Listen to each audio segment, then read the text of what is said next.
So today I wanted to do a little demonstration of my new little project. So it's called fermenting. So I've never done really any fermenting before, so this is my first time. And I found it a little confusing at first, people talking about the weight of salt, and I didn't have a scale at hand. So I tried to figure out a way to do workaround. So one of the workarounds I found is I had these 1 liter jugs. So I did a bit of Googling, and I'm using Windsor coarse pickling salt. Now what I did was I managed to find the weight, someone weighed it, and the pickling salt, because they're all different weights. This is the confusing part, right?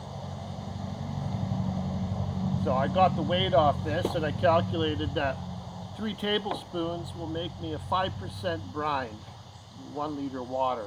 It's 48 grams, is 3 tablespoons.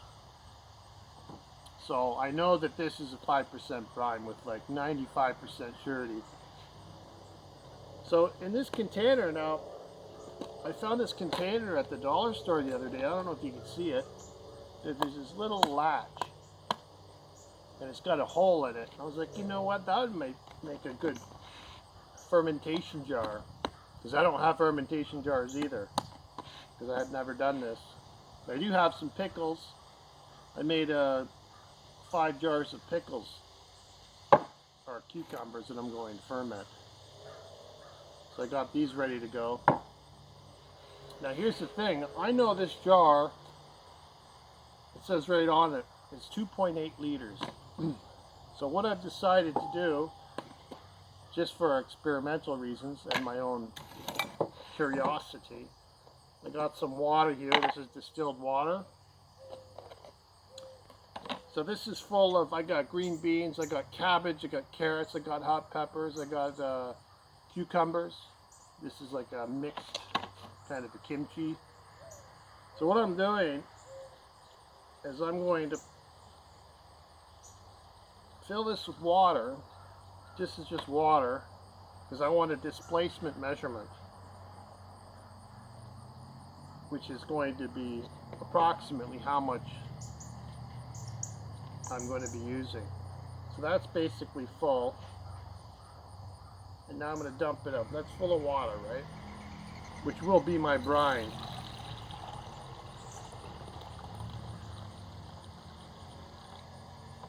So there's 1 liter.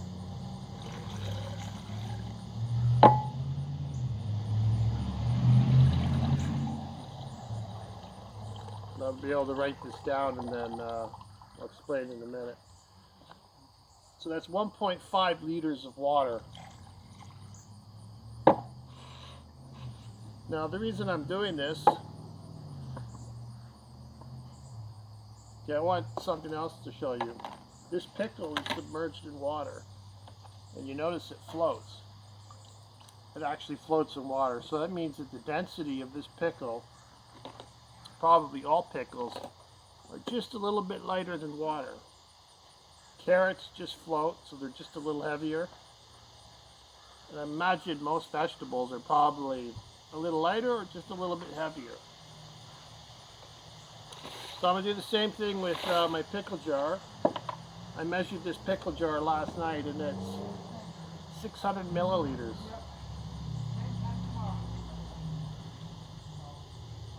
So I'm going to fill this pickle jar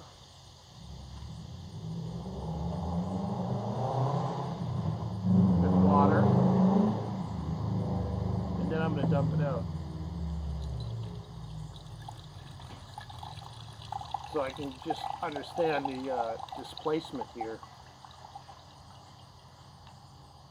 And that's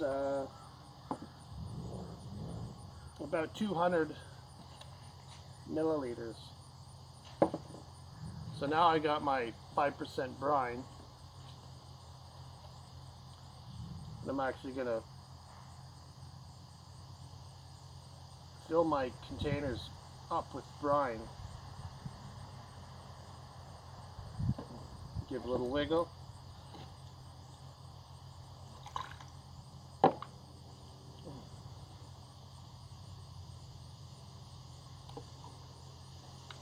that's, I'll explain in a minute why I'm doing it this way. So I'm going to fill this with my 5% brine. I got a few jugs ready here. And I also found this little lid, that fit perfectly in there, so that's why it's I thought this was a good idea. Now I can push this down. And I got my, that'll hold all the stuff down underneath the water.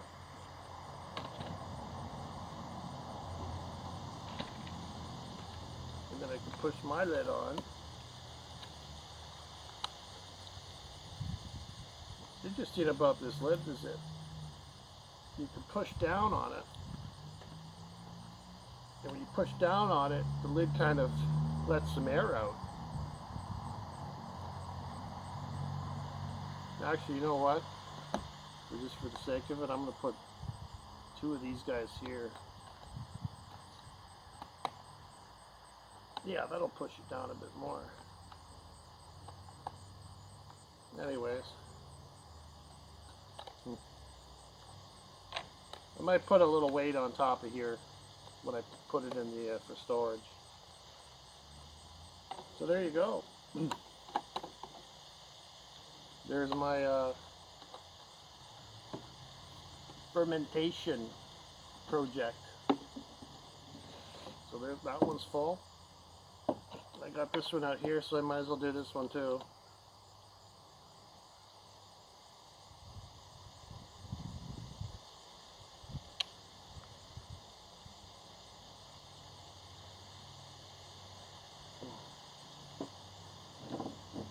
So the reason I'm doing this displacement test is because we know the pickle weighs, we'll call it equivalent to the weight of water with vegetables. I'm sure it's going to be pretty damn close, you know. So, because I want to know if I have to add a little bit of salt, right? Because fermenting is 2 to 5%. This is 5%. We cut it in approximately in half, which gives you about a 2.5% brine. So I'll be able to figure out, based on my calculations, if I have to add a little bit of salt or not to make sure it's above 2%. Right? Because it's a little complicated, especially if you don't have a scale. So that's it. I got a couple more jars inside I got to fill up. Make sure the air's out. And there's my fermentation. And one of the reasons I like this idea is because apparently there's incredible health benefits from doing fermenting food. People, I guess, maybe they're a little scared because it could go awry. I did boil the water first, then I made my brine. So that's it. That's me fermenting. And this is going to be beautiful.